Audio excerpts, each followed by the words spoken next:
Why Shane? Why Vince? Why everyone that's in charge do we have questions for? We got to talk about SmackDown. Stay tuned. You're tuned in to AfterBuzz TV, the ESPN of TV talk. Now, let the buzz begin. What's up, everybody? We are live on AfterBuzzTV.com, the AfterBuzz TV YouTube page, iTunes, SoundCloud. You're liking, subscribing, telling your friends and your foes about the world of AfterBuzz TV. What is up, everybody? I am Christian Rosenberg. Tom Connolly is out in Hawaii right now. Gabby Loren on her way to Florida for a wedding right now. So what am I going to do when I have to do SmackDown? I'm going to call on my old friend Steve Kaufmann. Hello, everybody. This was a happy coincidence that the plan for me was for Steve Kaufmann's farewell AfterBuzz week. This was my farewell AfterBuzz wrestling week. I've been at AfterBuzz TV 5 years, and this will be the final time I'm appearing on the SmackDown Live After Show. Did you hear the applause? Oh, no, I mean, I'm so sorry. No, thank you. There it is. If you're going to call it out, you're going to get it. I know, right? They're really excited now. Usually they're very calm. Yeah. This crowd is out of control. You're kind of doing a farewell week. You were on Raw last night. I was. You're on SmackDown tonight. You're going to be on NXT, right? I'm going to be on NXT tomorrow night. I also did watch along for Fastlane Sunday night with George Moza. Yeah, I'm going to stay. You're just hanging out and saying bye on every platform possible. Absolutely. That's the beauty. That's the beauty of calling your shot, because I've noticed a lot of our friends have, when they leave AfterBuzz, they just kind of leave real fast. They like have one farewell, like, oh my god, I'm leaving. Linger. No, but I want to make it count. Like I made this call back in the first week in January that I was just like, I'm gonna leave, but before I do, these are some things I want to do one last time, and this was on that list, and I'm gonna get to do it. Well, I'm honored to have been on that list, and of course you've I mean, we'll get to your little bye spiel at the end of the show, of course. But I mean, you've obviously done a lot. This for you, those of you watch on YouTube, this cool little background that you see on the monitors. Steve did that. This guy made that. I do stuff like this. So, like, he does a lot of stuff. I mean, a lot of my I'm not wearing... I should have worn one of my shirts tonight. That would have been a smarter idea on my part. But he designs a lot of my T-shirts and stuff like that, too. So, we might miss him. Wow. It's up for debate. Wow. We'll see. But why don't we get into SmackDown? I think that's why we're here. That is what we're up for. That's what we're up to. We start with that evildoer Shane McMahon. After what you did at Fastlane, after what Tom Connolly predicted you would do at Fastlane. First off, Miz is recovering and consoling his father. Tom Phillips tells us that because of the vicious beating that Shane McMahon gave him. Did Shane use any weapons or anything? I don't think he did. No, it was just a vicious Shane beating. Yeah. Well, it was also funny. Security was holding back that dad for the longest time. And then at some point let him go. And it made no sense. It made no sense, but it went down how it went down. Yeah. And Miz's dad, Mr. Miz, is just so distraught that Miz has to console him. Shane brings Greg Hamilton, the ring announcer, in to introduce him as the best in the world. Shane was not happy with how he introduced him, and Shane turned into a big bully. Grabbing Greg by the tie. Someone once got fired for grabbing a ring announcer by a tie. I don't know if anyone remembers that one. But then made Greg Hamilton scream louder and then do it even more. So we went from like a regular middle of the show introduction to main event introduction to pay-per-view main event introduction. Those are the three levels of Greg Hamilton, everybody. We got to witness all of them. I'm excited to have seen all three levels of Greg Hamilton. Yes. Also, it reminded me of a friend of ours who has given us some stories about how WWE likes their ring announcers. And I don't know, that whole segment to me like reeked of that too, of just someone screaming at a ring announcer to say it exactly how they want it done. And yeah, no, I have no comment with that one. But I thought it was interesting because while this is all going on, we just have chants of "We want Kofi," and Shane then goes on, it's always been all my life about what can I do for them? How can I help this person? How can I give stock options to this person? How can I help this person make money? Well, after what I did at Fastlane, that was the first time I did something for me, and I'm the best in the world, not because I won a trophy, because I was born that way. And I'm so happy I got to put my hand on that baked potato face of Mrs. Dad and they challenge Miz to a match at WrestleMania. Miz is going to be a babyface at WrestleMania. That's rare. That's like he had years ago. He worked babyface against Wade Barrett in a kickoff match when he was Intercontinental champion, one of his many times as IC champion, or going for someone with an Intercontinental title. But this is like a real feud with a McMahon, and it's not Vince McMahon, and we're booing that McMahon. And Miz, and we're cheering Miz, but I want to boo Miz because he's so good at being booed at. I'm okay with it. Like Miz and Shane are just so good that they could sell me anything. Like, I mean, we don't need stakes. He beat up your dad. This is all pretty straightforward. I was dead wrong. I thought Miz was going to be the turn Sunday. Oh, yeah. I thought for sure. To me, I mean, that was the logical thing, and obviously they threw the curveball at us. Mm-hmm. Well, I mean, the more we think about it, the more it's not that logical a thing. Given that Shane won the tournament he didn't... Given that Shane won the tournament he entered himself into in the last round, over top of The Miz, who is never hurt, and that, I don't know, but I guess you could have seen it both ways. Do you think that this was the plan all along, or do you think that they were like, let's see what we want? Either of these things will work. I think a plan way back when was to build up for Miz and Daniel Bryan at Mania, and obviously things changed drastically since then. You right. But, and then Shane got in the mix and was like, oh, we're going to have Miz and Shane, and Miz is going to be the heel. Then, nope, not quite. Interesting. Because then when Daniel Bryan turned heel, well, we can't have Miz and Daniel Bryan heel at the same time, can we? I mean, we could try.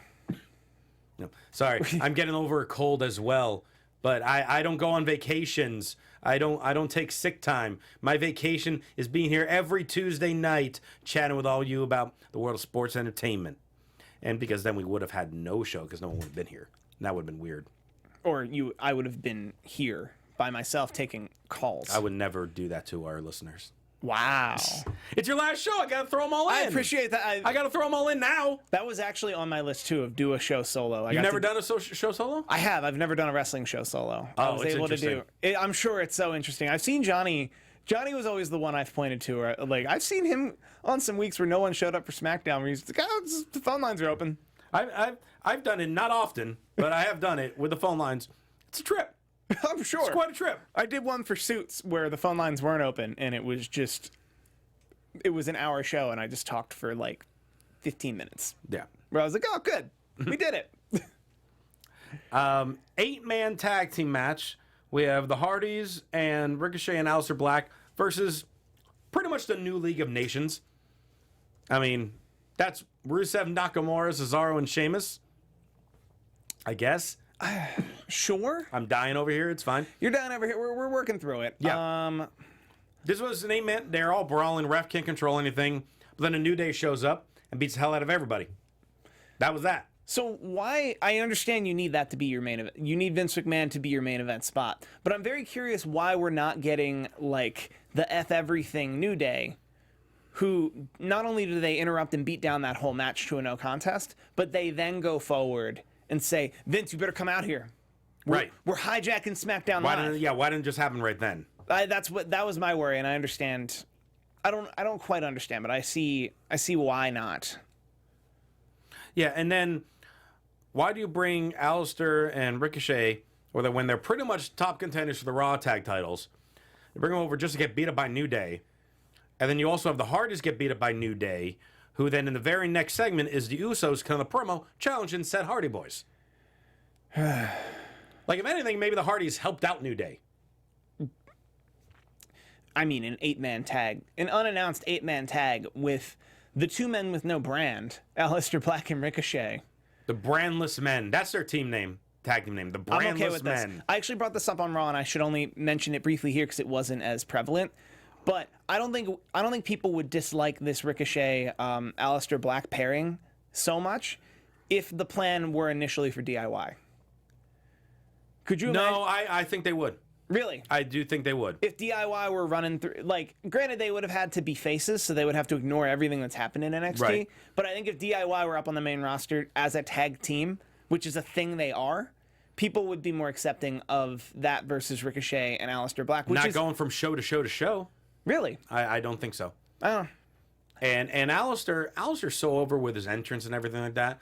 To then team him up with super good guy Ricochet, who I love, but their pairing just makes no sense. I get it; they're both in NXT, but they're both really good. But that's not a pairing. That's what I'm saying. Yeah. I think people wouldn't have that Evil complaint about. Evil Ciampa, good guy. Well, not really good guy Gargano. Exactly. Now kind of back to good guy Gargano. But then you're making him uber babyface back. Well, that's the problem with calling them up before whatever they're doing. I think. But they clearly wanted to call them both up at the same time. Yeah, I think they wanted to call all four of them up. I honestly think the plan was to ignore everything in NXT, make them babyface DIY, and then we would be complaining about that. I answered my own question. I think we'd be. I think we'd be complaining more about the continuity from NXT to main roster not existing, which is not a new problem. Yeah, that's all right. I mean, like EC3 is still there. Is he though? Kinda. No, that's good for Lars Sullivan. Well, Lars Sullivan is not in the building most weeks. No. Whereas Lacey Evans should just work more, I guess. I don't know. I guess they're just putting a bunch of NXT people up on the main roster without a brand, and then they'll have a brand shakeup post-Mania. Yeah, I just love how the NXT people are the ones who get the special treatment and can be on every show. I just find that funny. We're getting close to the death of... We're getting very close to the death of the brand extension. Don't say that. They're going to have another shakeup after Mania. But what does that matter if everyone's going to appear on every show? Well, once they have the shakeup, then it'll be set in stone for another 2 months. It'll be set in stone until Vince watches NXT. Right. And it's just like, I love it. Who? Montez Ford. Oh, you like the Street Profits? No, just Montez Ford. Well, that's what everyone says. I know. Sorry, Angela. That's what everyone says. Whew.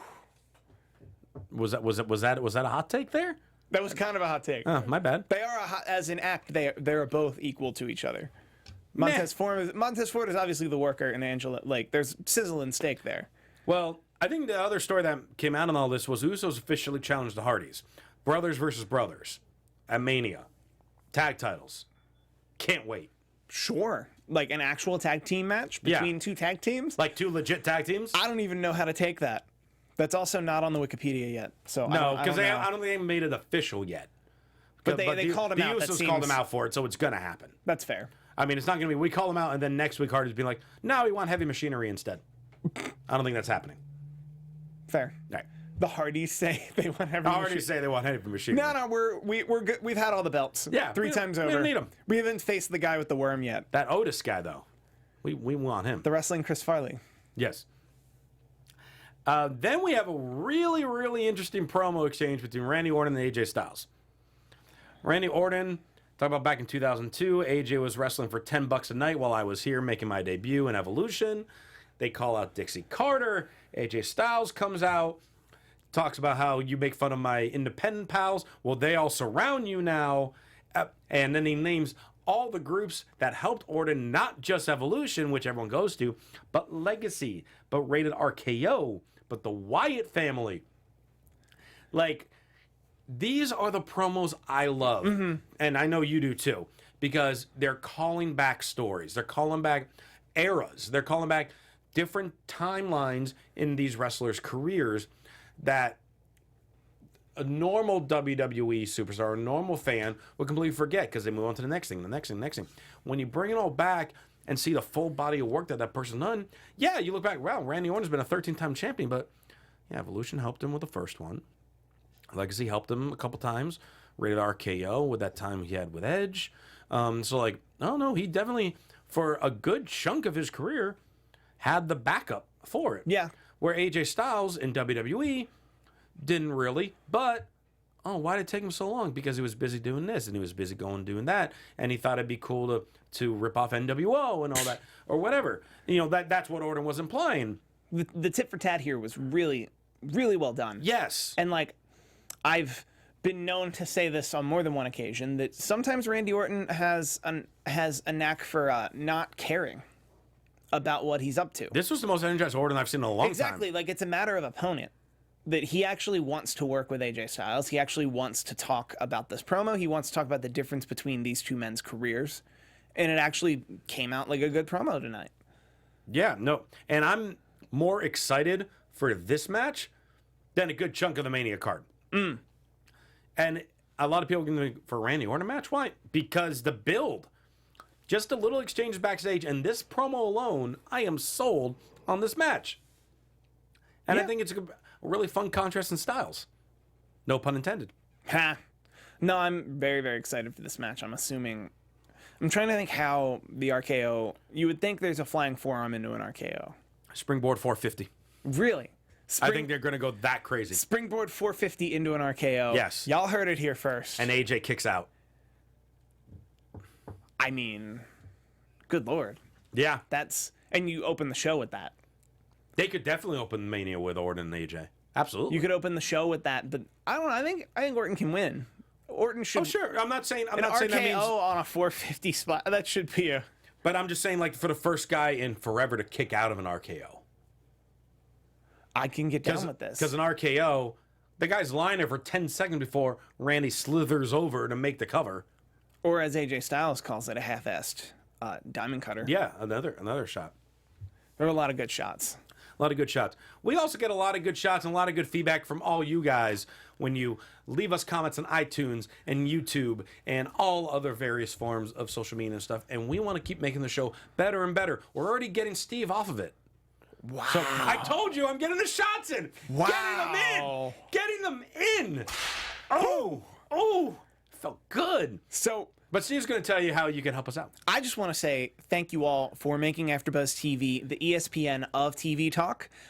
I truly mean it when I say I would not have had the visibility on Twitter to reach out to the people I was able to reach out to and get all the opportunities I've had in the last year and a half if it wasn't for the time I've spent down here, I'm sorry, that's mean. Down here with Christian Rosenberg. Down at my level. Down here with Christian Rosenberg. I'm very low level. Who is actually 4'8". I'm very short. A vanilla midget. No, but honestly, that's something AfterBuzz TV did for me, the host, that can be done for all the hosts, but we need your help. You got to subscribe to this YouTube page. You got to subscribe to all the other YouTube pages that fit your liking. So this is Wrestling and Sports. If you like some reality TV, go ahead and like the reality TV one. If you like drama, if you like sci-fi, if you like the mothership, just youtube.com/AfterBuzzTV, go ahead and subscribe to all of those. You got to give a rating on iTunes. Because if you're listening to us, that means you're in our bubble, you're in our world. So what you're going to want to do Welcome to our world. Is rate and review that thing on iTunes.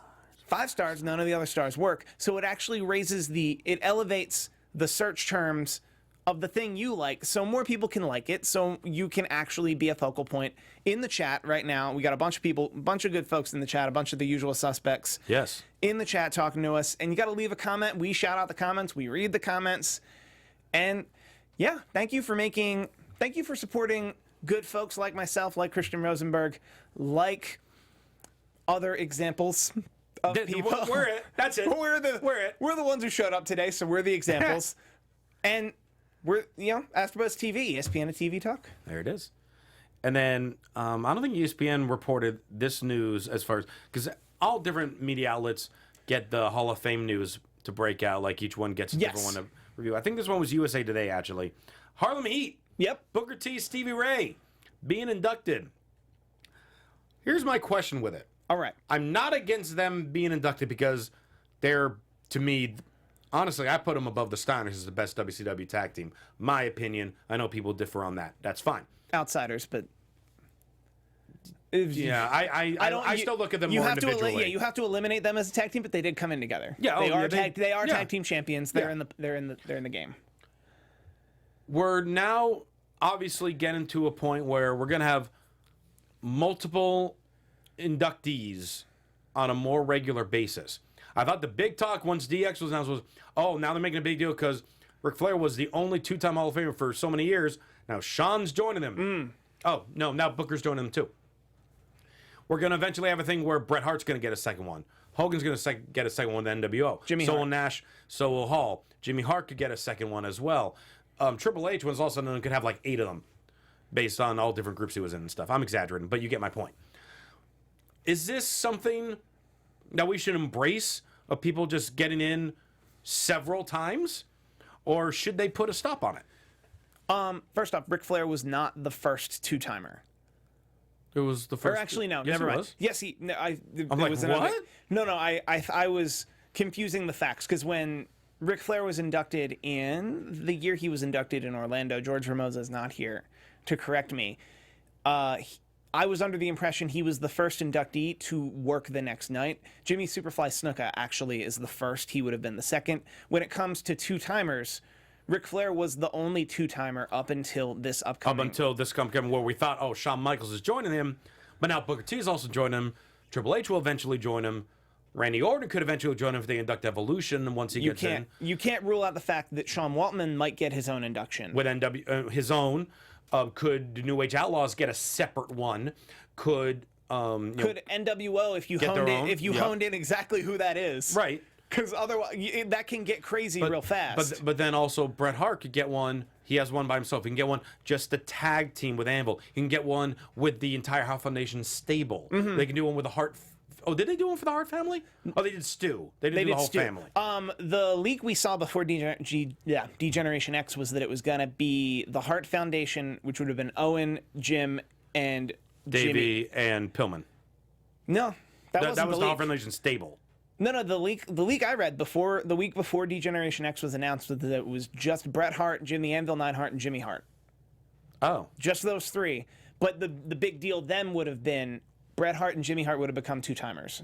Right. From that, and everyone would outcry that Owen wasn't involved, but that's not WWE. Owen would have been in a long time ago. Right, so that's not WWE's there are a call. lot of people that, on paper we can say, this person deserves 2 or 3 Hall of Fame rings based on the different groups or teams they were in, plus success individually. But should that be a regular occurrence?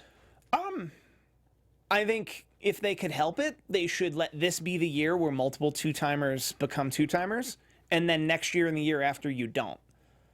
I think you can space it in such a way that you don't necessarily have to, now next year it has to be the NWO and Hall and Nash and whoever become two-timers. Mm-hmm. I think it can happen more organically.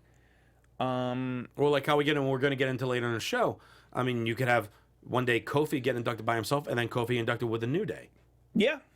And I think that's it. Also, this is the year where they do, or I guess the last 2 or 3 years is when they started inducting people via video package. Lord Alfred Hayes, I think, was the most notable where he was inducted via video package. He's Lord Alfred Hayes is a WWE Hall of Famer now. Yep. As he should be. As he absolutely should be, but they inducted probably close to a dozen people in one video package. Yep. And which they'll do again. You can get away with a lot of that, and I think depending on the future of award shows like that to begin with, award style shows, that might be how it goes down. That might be how it all goes down. No, but you get the Hall of the Hall of Fame is also real tricky because there's not a voting body, there's not a literal hall. Yeah, it's who a publicly traded company decides had a career worthy of them deeming good enough, and will that person not embarrass them on the biggest weekend of the year? Those are the 2 main requirements. And can we put their name on a marquee and then people will come to not watch them work? Right. Jeff Jarrett was a splashy one last year that people didn't necessarily think fit that mold. Sure. Asuka versus Sonya Deville. Mandy Rose accidentally grabbed the ring skirt and caused Sonya the trip, just like how Sonya accidentally had the ring skirt moved and Mandy slipped on it on Fastlane. Asuka locked for the win. After the match, we had a little tension building between Mandy and Sonya. Here's what I want. I want Mandy versus Sonya one-on-one at WrestleMania. Not going to happen. Let me start with what I want. That's what I want. I want them to go at it, 2 women at the top of their careers, at the top of their game, showcasing who they are at the biggest show of the year. Okay. No title on the line, no nothing. Sure. Here's what's going to happen. Tell me. Whatever that is going to get muddled into 7 other stories that are going to happen in the not Moolah Battle Royal. Yep. The totally 100% absolutely not the Fabulous Moolah Battle Royal. And this will be one of the stories we tell. The other story we tell is that Naomi already won and nothing happened. That's why I want these 2 to get 10 minutes to themselves. There will be something like one of them's going to cost the other one the win in that battle royal. Really? And then it's going to feud. One of them's winning the battle royal. I'm convinced. I don't know which one, but one of them's winning the battle royal. I mean, first, if they win the battle royal and they actually do something with it, please, yes. Yeah. Because One Naomi. of them's winning, and then they're going to finally have their feud after that. I'm pretty much, my mind is like set on that. Real talk. Who's left for Asuka? Great question. Let's move on. Like, because I don't know. We're fresh out of women at this point. That's why we need that shakeup. A couple people in the chat just brought up, like, well, I'm talking Mania, though. The shakeup's going to happen after Mania. Like, Asuka has to face someone. Asuka, by the way, who is the reason one of the reasons Becky Lynch was hobbling. Asuka, who made Becky Lynch tap out. Like, there's a strong case for Asuka being the stronger women's champion on the main roster. Who would Asuka face at Mania? That's what I'm saying. Like, I have no idea. needs to be a very delicate, hand-picked opponent. Yeah. That breeds both mainstream credibility. The only one that's available is Naomi. Because Carmella's doing a little thing with Zelina. You got Mandy and Sonya doing their thing. Hold up. Iconics called out Sasha and Bailey. I'm actually really... Look up the SmackDown Women's roster. I just named them all. But I think you're not wrong. Like, Lana... But, like, Lana wouldn't be a good choice. Oh. And I don't think she's... I'll get back to you. Yeah, you do that. I'm going to move on to the Becky promo. It was pretty straight and simple. I earned my way into my match twice. You know how hard it is to play my game with someone with no brain like Ronda Rousey? So, fire. Oh, I thought you were interrupting me with something else. Okay. And then Charlotte comes out and says, like, while you were hurt and suspended, I was putting in all the work. Side note, I think since the Royal Rumble, Charlotte has wrestled one match, the Fastlane match.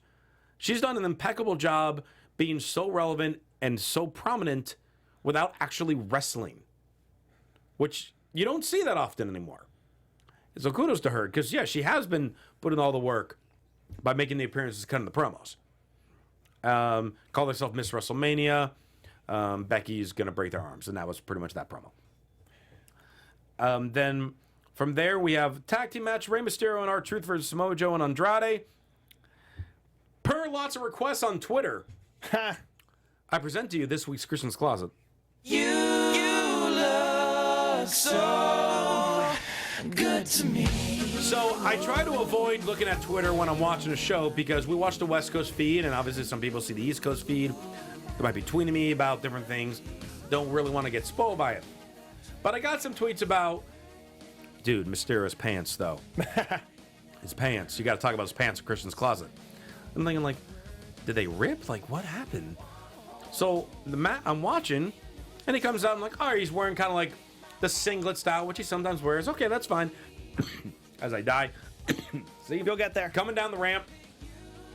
Nothing happening. I'm like, all right, it just seems like a beigeish color scheme that he's going with tonight.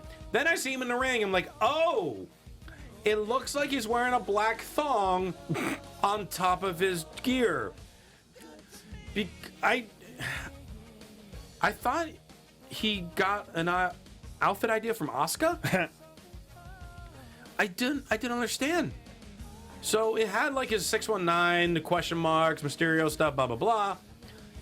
But then, like a black banana hammock, and then imagine like in the back, like he put underwear on top of the pants. Anytime he did a hurricanrana, I felt awkward. And I shouldn't, because he's fully clothed, he's got regular gear on, but it was so unusual. So, Ray, for not good reasons, you were this week's Christian's Closet. Whew. Was that another hot take or something? No, that's not a hot take. Jeez, I'm like, wow, I'm throwing them all out today. No, I'm just all over the place with my sounds. Also, I guess that was me reacting to looking at the women's division on the SmackDown side. Mm-hmm. Now that Charlotte and Becky are in what's Raw. likely the main event with Ronda Rousey, the only...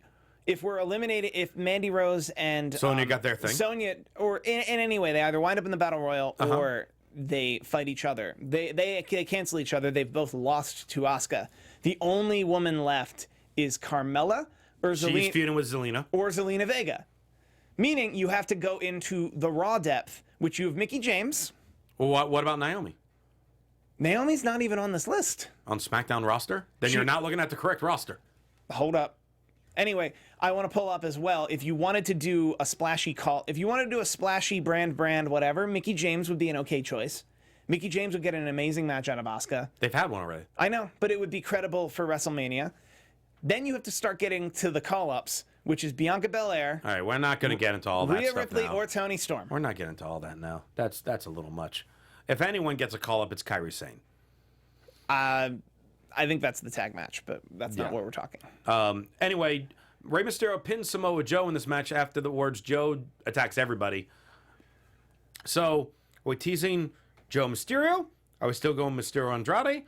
Are we still trying to do some of all four of them at Mania? I don't know. They're going to throw them all in the Battle Royal. No, I honestly wanted Joe to have the match with Cena.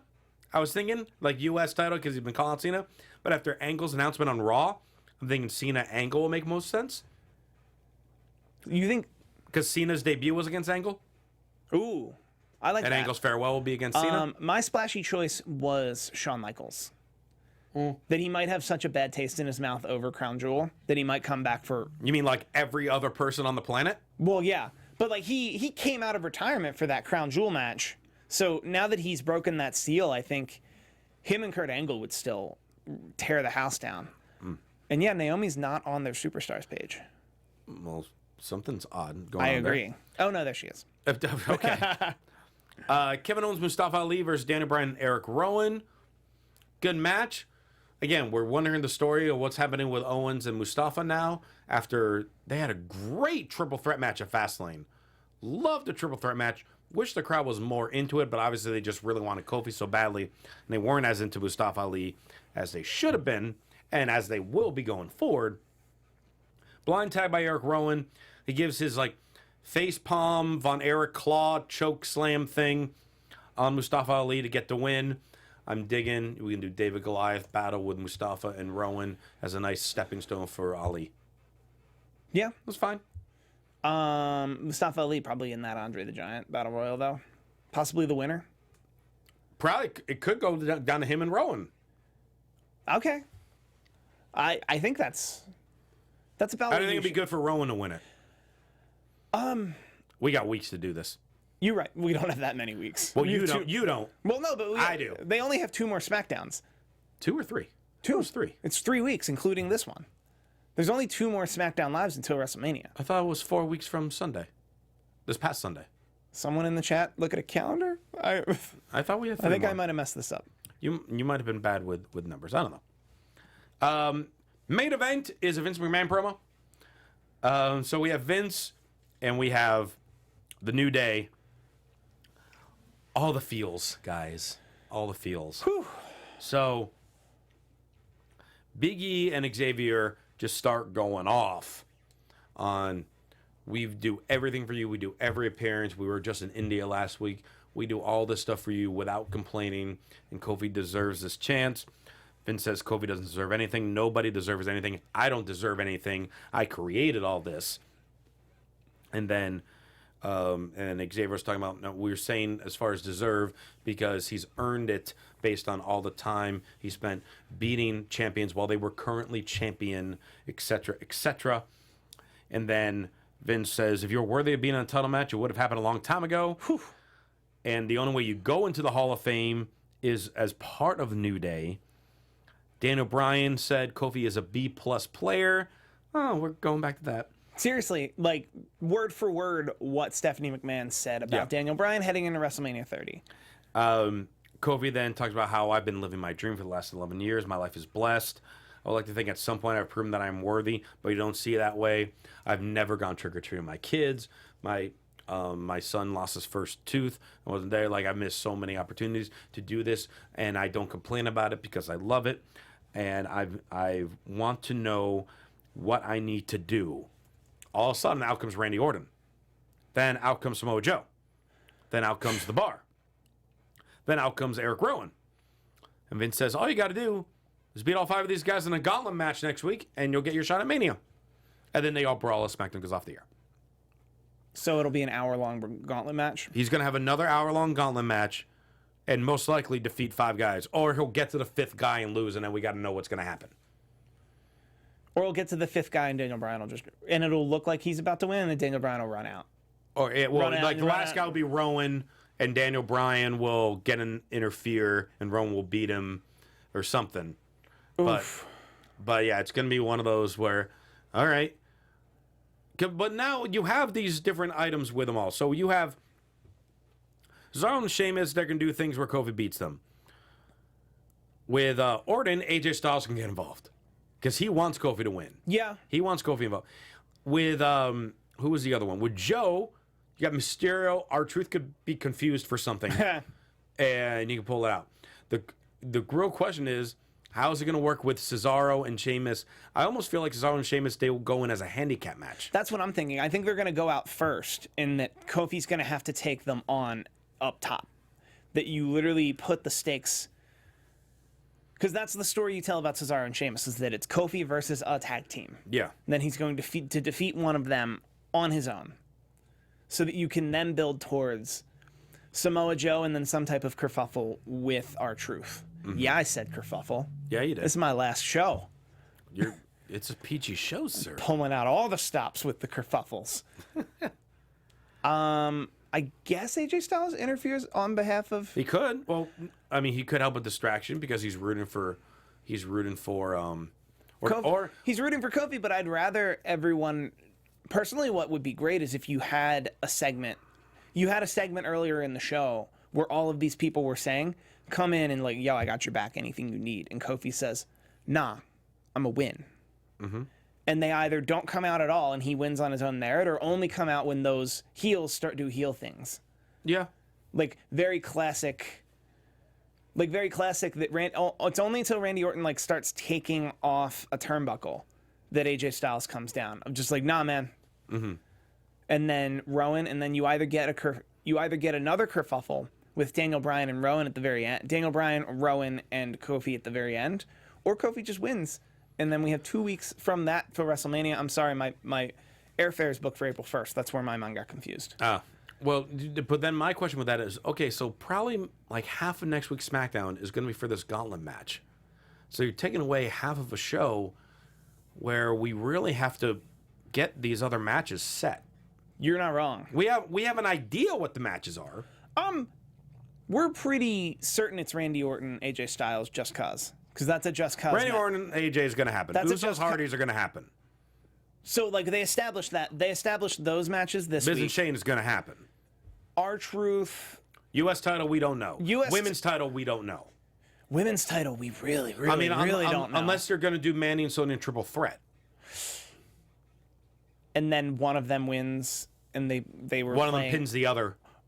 One of them pins the other immediately, and they become co-champion. Like No, as in like Mandy rolls up Sonya, wins the title, but didn't beat Asuka, so gets title off Asuka without her looking as weak. I agree, but I think it should have been a work. Like they get to claim they worked the whole crowd. That's possible. That's more of an Iconics move. That is more of an Iconics move, but for whatever reason, they're not letting the Iconics do this. Although you would assume, actually, since we're in the Mania prediction era, I believe it's going to be Sky Pirates, Iconics, Nia Tamina versus and then versus you got Boss and Huck. Natalya and Beth in there too. Natalya and Beth are really? They're not in the tag team. Or I guess they're working with Nia and Tamina. Yeah, something going on with So it. another Raw women's tag team? I don't know. So many questions, so little time. Also, Andres GC770 in the chat said it could be a 4-way Naomi, Mandy, Sonya, Asuka.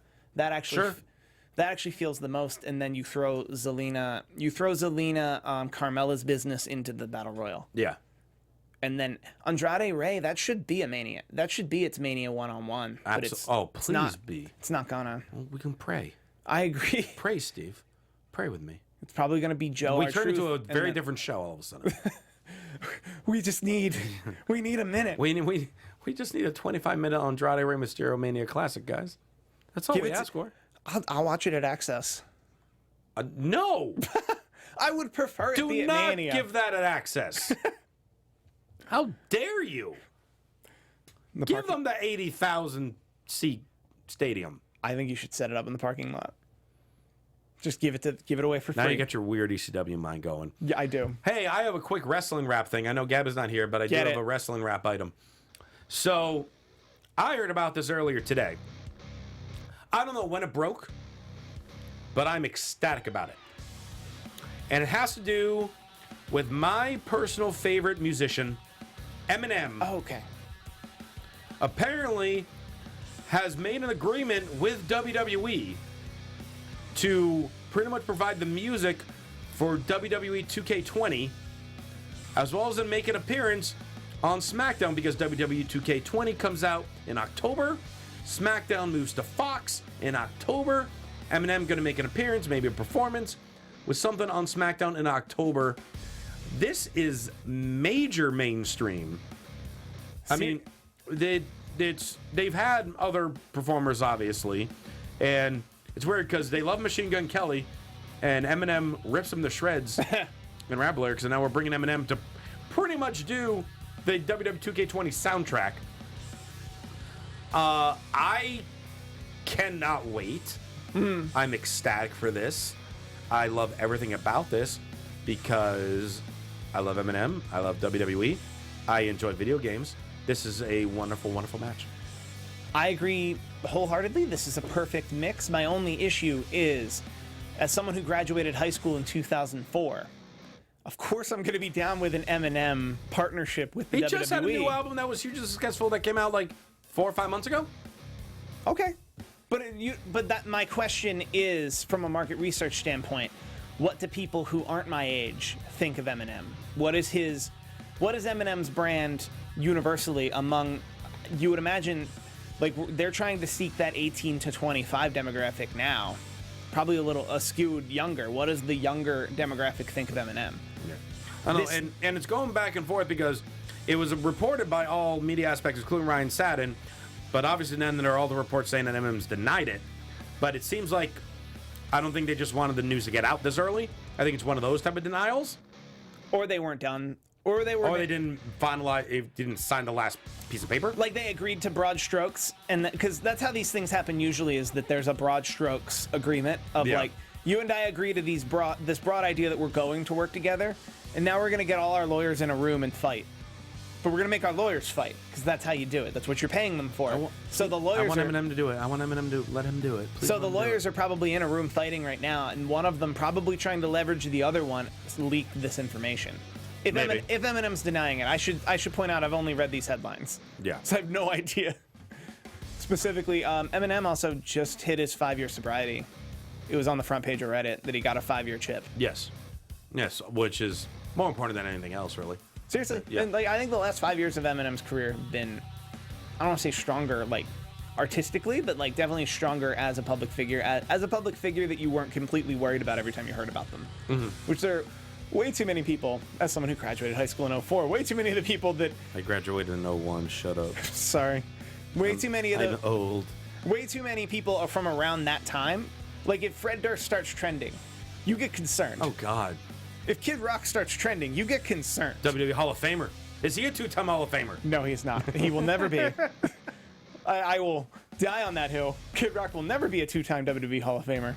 That's a hot take by you. Whew. Getting there, fire. y'all. That's the only news piece that I had. So I guess we got a couple minutes left where we can just, say bye to you and stuff. Okay. So bye. Thank you. Stuff. Cool. This has been a wonderful trip for me to come here, and you've known me before AfterBuzz. Mm-hmm. I'm the kind of person that would BS about everything I'm passionate about for hours. So I was really happy someone put me in a room with a microphone and a camera so that I could be a bit more productive in my ranting, and I was able to make a bit of a career around it. So this has been a great opportunity for me, and like you've also been instrumental in, once I was here, getting me on the wrestling shows immediately. Yeah, because I think I was talking to you because I knew him for years in the improv world before AfterBuzz world, and when I found out you were Kim, what was the first show that you did here? Marin. Matt Lieberman brought me in. Shout out Matt Lieberman, by the way. Matt Lieberman brought me and Jesse Klein in to cover Marin. Mm-hmm. It was on IFC. It was in the second season. It was like Louis, but it was Mark Maron. And I think I was in. What day of the week did you do that show? I would be guessing. Because I swear, we crossed paths in the studio. Like, I was leaving from doing a wrestling show, and you were coming in to do Marin. I'm like, wait a minute. You're here now? Guys, if we need more wrestling hosts, we need to get Steve on for wrestling. And I apologize to everyone because they listened to me. They absolutely listened to you. And I believe it was Main Event, back when Tom Connolly... Yeah, it was probably Main Event. Writing that ship on Main Event, back when there was enough happening on Main Event that there was still a show to be had. Could you imagine an after show of Main Event today? No. I started that one. That match was cool. Yeah. That match was cool, too. I wish they did something with any of these people on the main roster. But, I mean, you really then kind of took the lead on a lot of things. At the very beginning when I was here, which was like 8 years before you got here, so I've been here for 97 years, I did a predictions championship. You then took over that. You also then made it for our fans and listeners, which they had a blast finding out who won. You took over the pay-per-views. You created new formats. You created new graphics. You've done more probably behind the scenes than you've on. I don't know if this is this is not a dig. You've done more for us behind the scenes than I think you've even done in front of the camera. And you've done a lot in front of the camera. Yeah, which is saying something, because I've done so much in front of the camera. You've done 90,000 shows here. Literally, and also beyond SmackDown Live and beyond wrestling, it was always funny to everyone. When I first started AfterBuzz, I came in to do Marin, which was a comedian, kind of like self-helpy show, which kind of fit my brand. Wrestling, I'm a bearded white dude from Philadelphia. It made complete sense I was into wrestling. Sure. But then the next show I did after that was Suits. Totally makes sense. It's on the USA Network, y'all. That's pretty much the only conduit Suits had to any of this. But then I remember watching the trailer for the teaser trailer for Mr. Robot at NBC's Upfronts and saying I want on that show, and I did that show. Steve did every show here, guys. At some point, he did every show. You, me, George Formosa, and Christy Olsen were the Tough Enough panel, and we've gone on to bigger and better things, including we do a weekly show with Eric Bischoff. We do, which you can see on the 83 Weeks YouTube page, which you run because you got that gig from all your experience here. Yeah. Pretty much, like, as I mentioned earlier, like, I think my visibility, like, I can't underplay the visibility I had from doing stuff like this to someone like Conrad Thompson, that I was able to DM him and say, hey, do you mess with YouTube at all? And he said, no. And I went, well, let me try. Yeah. And here I am. So, yeah, I mean, you've done a lot for us in front of the camera, behind the camera. We're going to miss you.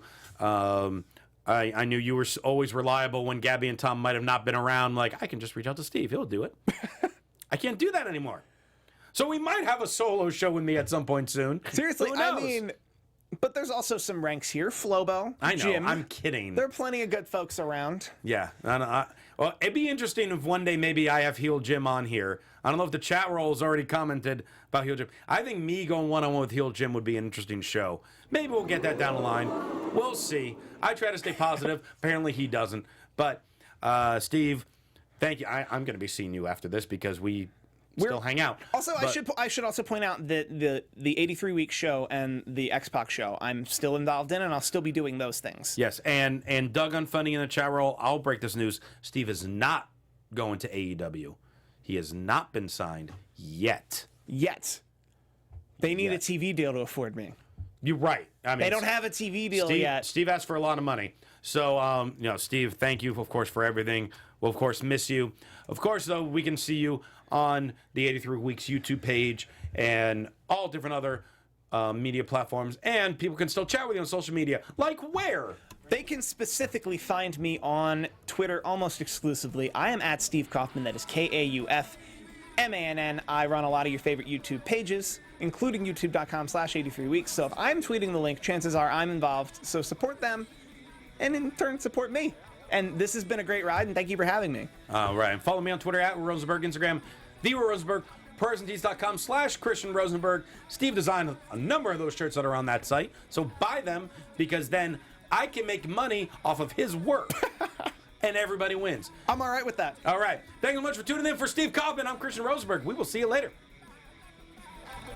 Our founder, Kevin Undergaro, and me, Maria Menounos, would like to thank you for tuning in to AfterBuzz TV. Remember, we're not just the first, we're the biggest in the world, and we're the only destination for all your favorite TV shows. Whatever you crave, we've got it. So go to AfterBuzzTV.com and check out our lineup.